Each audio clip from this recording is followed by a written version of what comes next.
বাংলাদেশ জাতীয় নারী ক্রিকেট দলের অধিনায়ক নিগার সুলতানা জ্যোতির বিরুদ্ধে মারাত্মক অভিযোগ করেছেন তারই সাবেক সতীর্থ জাহানারা আলম।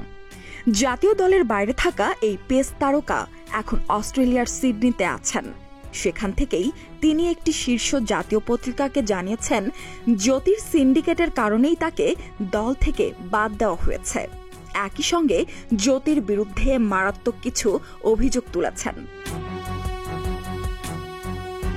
জাহানারার অভিযোগ, জ্যোতি দলের জুনিয়রদের সঙ্গে নিয়মিত দুর্ব্যবহার করে থাকেন।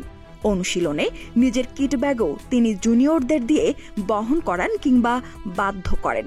প্রচণ্ড গরমের মাঝে সিলেটের একটি ক্যাম্পেও তিনি জুনিয়র এক ক্রিকেটারকে দিয়ে ব্যাগ টানিয়েছিলেন বলে জাহানারার অভিযোগ। সেই সিলেটেই নাকি ড্রেসিং রুমে জুনিয়রদের দিয়ে জ্যোতি নিজের মাথা টিপিয়েছেন এবং তাদের দিয়েই চুলে তেল মেখেছেন।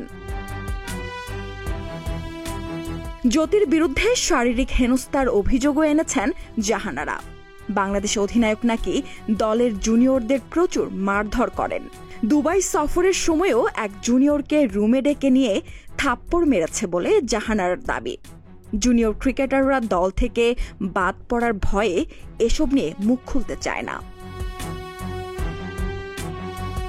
দীর্ঘদিন দলের বাইরে থাকলেও জাহানারা এখনো জাতীয় দলে ফেরার স্বপ্ন দেখেন।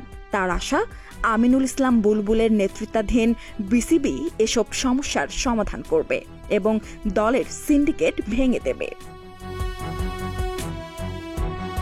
সুরাইয়া শুভ্রা, প্রতিদিনের বাংলাদেশ।